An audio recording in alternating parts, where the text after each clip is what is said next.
Hello and welcome to our channel Kota Career Point. Myself Mahendra Singh Naruka, Faculty of Social Science. In this video, I am going to discuss about medieval history of India, and the chapter name is India during the period of struggle between 1206 to 1757. So there is a lot more to learn, lot more to understand. Please keep watching this video till the last minute.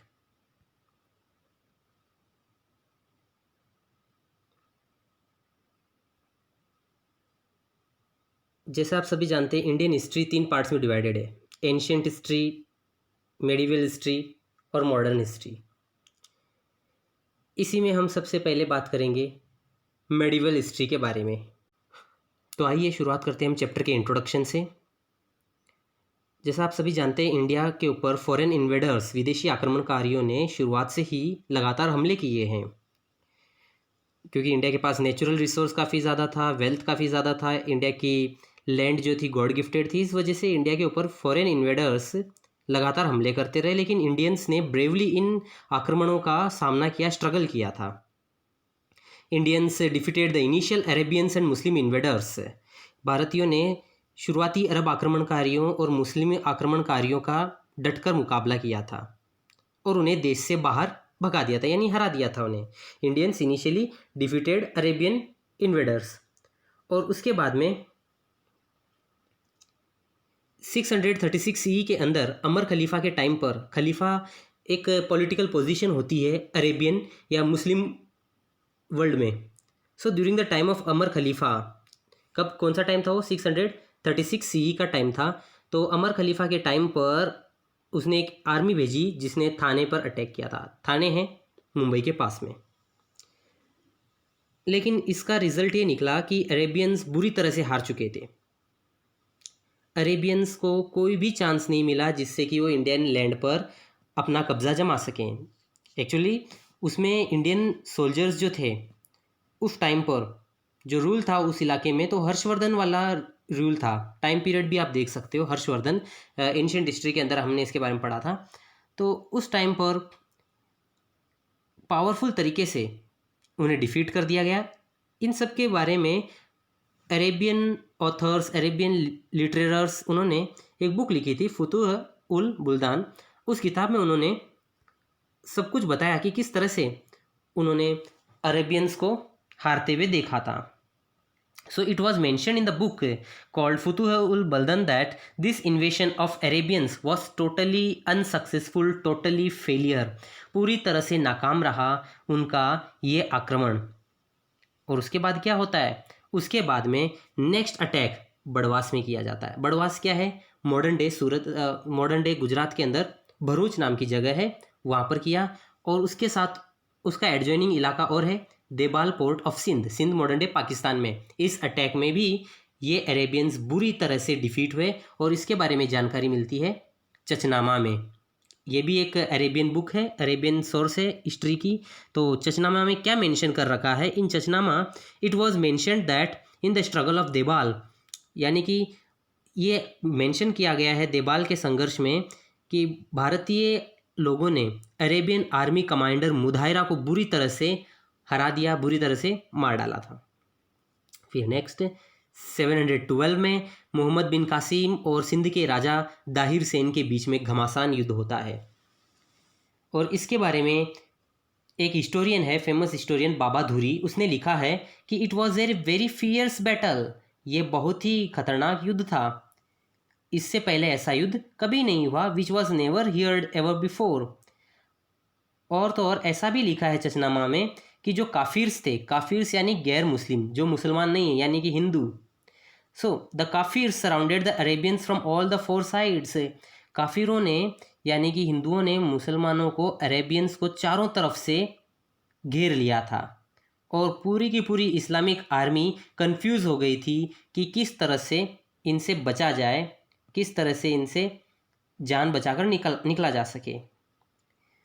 इसी दरमियान in between all this एक arrow, एक तीर दाहिर की छाती पर लगती है और दाहिर घायल हो जाते हैं और अंततः दाहिर मारे जाते हैं।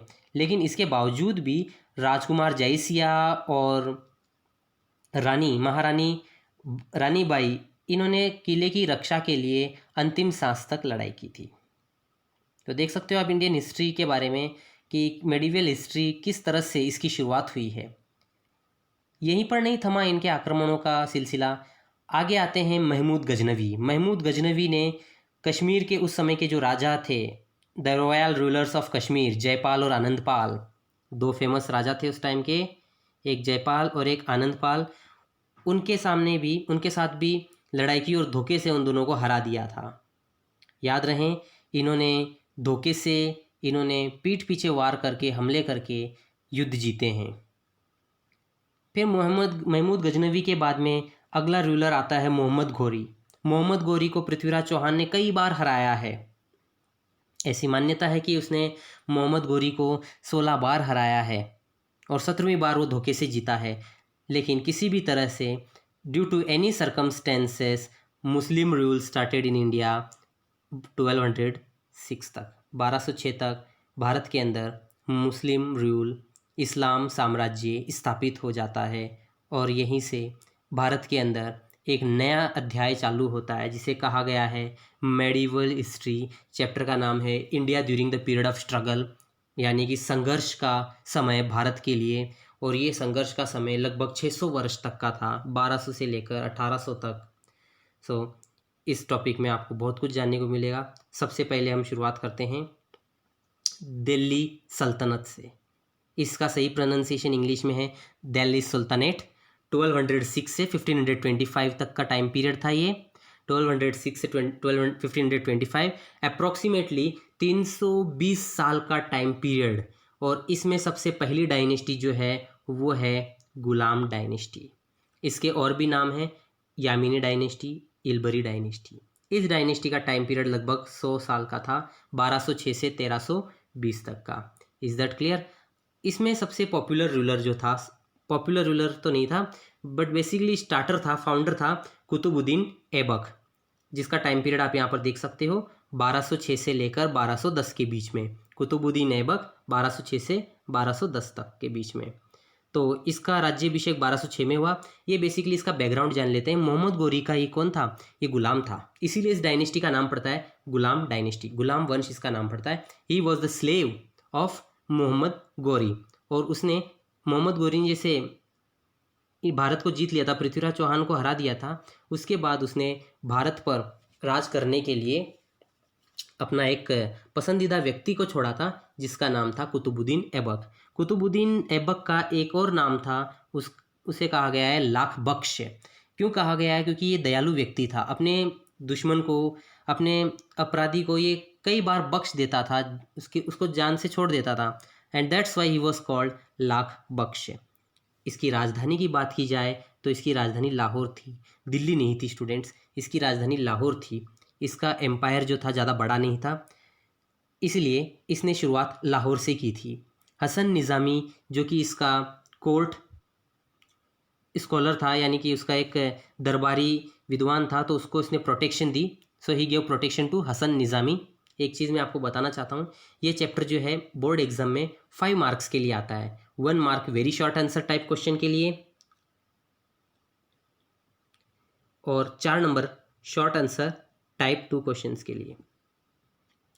तो चैप्टर स्कीम 5 मार्क्स की है। हम ब्लूप्रिंट के अकॉर्डिंग जाएंगे तो इसमें 1 मार्क के लिए क्वेश्चन पूछा जा सकता है, what was the another name of Qutbuddin Aibak? तो आपका आंसर होना चाहिए Lakh Bakhsh. What was this capital? Lahore. To whom he give protection? Hasan Nizami. तो ये कुछ छोटे छोटे 1 मार्क्स के very short answer type questions बनते हैं, ये भी हम साथ में कवर अप करते चलेंगे। आगे हम बात की जाए तो इसने एक सूफी संत था जिसका नाम था Khwaja Qutbuddin Bakhtiyar Kaki. Once again I am repeating, Khwaja Qutbuddin Bakhtiyar Kaki. तो इसको उसने प्रोटेक्शन दी थी, माफ़ कीजिएगा, प्रोटेक्शन नहीं दी थी। ख्वाजा कुतुबुद्दीन बख्तियार काकी की याद में इसने एक मीनार बनाया था जिसका नाम पड़ा कुतुब मीनार। इसने एक मीनार बनाया था जिसका नाम पड़ता है Qutub Minar. He build Qutub Minar in the memory of Sufi sant Khwaja Qutbuddin Bakhtiyar काकी। बट याद रहे, उसने सिर्फ एक ही स्टोरी उसकी कंप्लीट की थी, एक ही मंजिल कंप्लीट की थी। रेस्ट ऑफ द 4 मंजिल्स, rest of the 4 storeys were completed by next ruler Iltutmish. कहा जाता है कि कुतुबुद्दीन ऐबक 1210 में घोड़े से चौगान खेलते वक्त घोड़े से गिर गए थे। जब वो चौगान खेल रहे थे यानी पोलो खेल रहे थे तो उस समय उनकी मृत्यु हो जाती है। ये इतिहास में काफ़ी एक सार्कास्टिक मोमेंट होता है कि रूलर की इस तरह से मौत हो जाती है। ओके, नेक्स्ट इसका सक्सेसर, इसका सन इन लॉ इल्तुतमिश। इल्तुतमिश 1210 से लेकर 1236 तक रूल करता है। ये कुतुबुद्दीन ऐबक का सन इन लॉ था, उसका सक्सेसर भी था, यानी उसका अगला रूलर था। कहा यह जाता है कि he was the real organiser of Muslim empire. इस्लाम साम्राज्य का वास्तविक संगठनकर्ता इसे ही कहा जाता है, क्योंकि इसी ने एक्चुअल में पूरा का पूरा भारत में पहली बार मुस्लिम साम्राज्य को इकट्ठा किया था, इस्टेब्लिश किया था। तो फाउंडर भले ही कुतुबुद्दीन ऐबक हो, बट वास्तव में ऑर्गेनाइज करने वाला व्यक्ति यही था, इल्तुतमिश। चलिए इसके सैन्य अभियानों के बारे में जान लेते हैं। 1223 में इसने मालवा पर हमला किया और इसने मालवा पर हमला करने के बाद में फोर्ट ऑफ बिल्ला अपने कब्जे में ले लिया। 1226 में इसने रणथंबोर पर हमला कर लिया।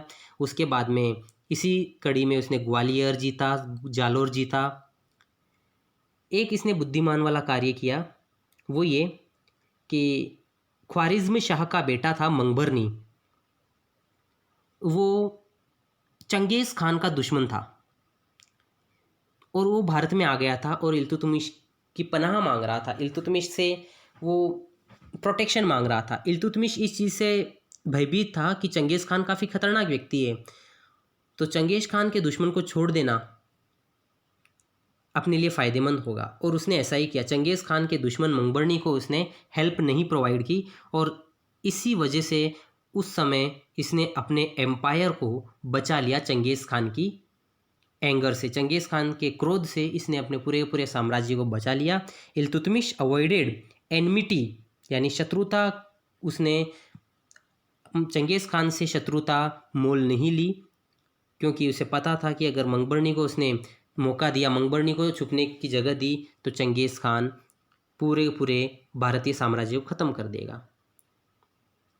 नेक्स्ट रूलर की हम बात करते हैं, Razia Sultana, the first women ruler of India, Bharat की पहली महिला शासिका।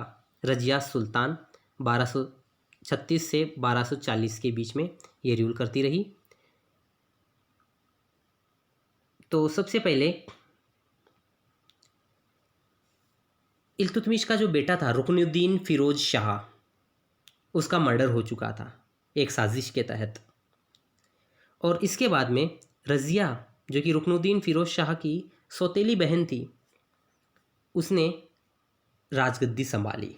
शी बिकेम द रूलर, और रूलर बनने के बाद में उसने कुछ ट्रेडिशनल सिस्टम को डायरेक्ट चैलेंज दिया, जैसे कि शी गेव अप पर्दा प्रथा, व्हील सिस्टम को उसने नकार दिया, क्योंकि मुस्लिम ट्रेडिशंस में ऐसा नियम था कि औरतें बुर्का पहनेगी। इसने कहा नहीं पहनूंगी मैं, क्योंकि ये रानी थी, क्योंकि ये रूलर थी, एक पूरे साम्राज्य को चलाने वाली साम्राज्ञी थी, और इस वजह से इसने ऐसा नहीं किया। इससे इसने तुर्किश एरिस्टोक्रेट्स को काफ़ी हद तक नाराज़ भी किया था, यानी कि जो तुर्की के अमीर लोग थे, तुर्की के जो प्रभावकारी लोग थे, ये काफ़ी नाराज़ हो गए उसके सिस्टम से। रज़िया ने पर्दा प्रथा त्याग कर कुबा और कुला, इन दो प्रकार के कपड़ों को धारण किया था। कुबा क्या होता है? कुबा पुरुषों का एक कोट होता है, वो पहनने लग गई, और कुला क्या होता है? एक कैप होती है, टोपी होती है। तो पुरुष साथियों की तरह ये भी पहनने लग गई। तुर्किश एरिस्टोक्रेट्स को गुस्सा तब आया जब इसने अबिसिनियाई निवासी जमालुद्दीन याकूत को आमिर आखुर बना दिया। अब ये टर्मिनोलॉजी क्या है देखिए, अबिसिनियाई निवासी, अबिसिनिया जो है एक लैंड है, एक एरिया है जो कि मॉडर्न डे मिडिल ईस्ट में पाया जाता है, इराक वाले हिस्से में अबिसिनिया। तो वहाँ का एक व्यक्ति था जमालुद्दीन याकूत। जमालुद्दीन याकूत से तुर्किश एरिस्टोक्रेट्स नफरत करते थे, क्योंकि वो अबिसिनिया का था, और रज़िया सुल्ताना ने उसे आमिर ए आखुर बना दिया, यानी कि आमिर आखूर का मतलब होता है superintendent of the royal stables.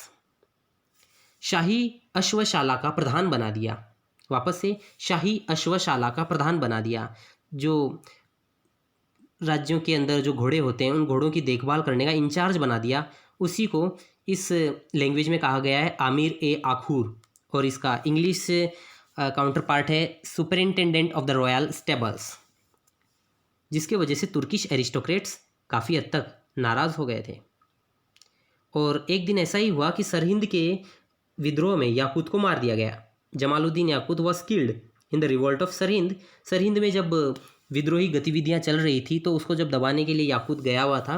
Eight that time Yaqut was killed. तो देखिए, आप अपने प्रभावकारी लोगों को नाराज़ नहीं कर सकते हो। अगर आपको साम्राज्य चलाना है तो उन्हें भी कहीं ना कहीं खुश रखना पड़ेगा, उन्हें भी थोड़ी बहुत ढिलाई देनी पड़ेगी। ओनली देन आप उन पर रूल कर पाओगे। और रज़िया ने ऐसी गलती कर दी, उनको ओपनली चैलेंज कर दिया, उनसे ओपनली दुश्मनी मोल ले ली, जिसके वजह से ऐसा इसको भुगतना पड़ा। इसके बाद में रज़िया ने अल्तुनिया के साथ विवाह कर लिया। She married to Altunia after this event. और एक दिन जब वो दोनों शिकार के लिए कहीं गए हुए थे जंगल में, तो 1240 को उन दोनों की धोखे से मौत हो गई। यानी तुर्किश एरिस्टोक्रेट्स ने इन्हें साजिश में मार दिया था। कीप रिमेंबर, रज़िया और उसके पति अल्तुनिया दोनों ही साजिश में, दोनों ही एक कॉन्स्पिरेसी में मारे गए, हत्याएं कर दी गई उनकी। और 1240 में यहाँ पर इसका रूल ख़त्म हो जाता है। रज़िया सुल्तान वॉज डाइड कम्प्लीटली, इनको क्रश कर दिया जाता है। इसके बाद में कुछ छोटे छोटे टाइम पीरियड्स के लिए अलग अलग रूलर्स रहे। जैसे 1240 से 42 के बीच में बहरम शाह, 1242 से 46 के बीच में मशूद शाह, और 1246 से 1265 तक के नासिरुद्दीन महमूद। वैसे बेसिकली आपको ये तीनों नाम याद रखने के लिए ज़रूरत नहीं है, एग्ज़ाम में ऐसे सवाल नहीं पूछे जाते हैं। आपको सिर्फ ये डिटेल्स याद रखनी है रज़िया सुल्तान से रिलेटेड, जैसे मर्डर ऑफ रुकनुद्दीन फ़िरोज़ शाह, उसने पर्दा प्रथा का त्याग किया, कुबा और कुला उसने पहनना शुरू किया। आमिर ए आखूर को उसने, माफ़ कीजिए, जमालुद्दीन याकूत को उसने आमिर ए आखूर बनाया। और बाद में याकूत की मृत्यु हो जाती है सरहिंद के रिवोल्ट में। अल्तुनिया से विवाह, दोनों की मृत्यु 1240 में। सो इस तरह से रज़िया सुल्तान का रूल ख़त्म हो जाता है। हम बात करते हैं बलबन 1265 से लेकर 1286 के बीच में। कहा जाता है कि इसका दूसरा नाम उलुग खान था। His another name was Ulugh Khan, और ये बिलोंग करता था चहलगानी से। चहलगानी क्या है?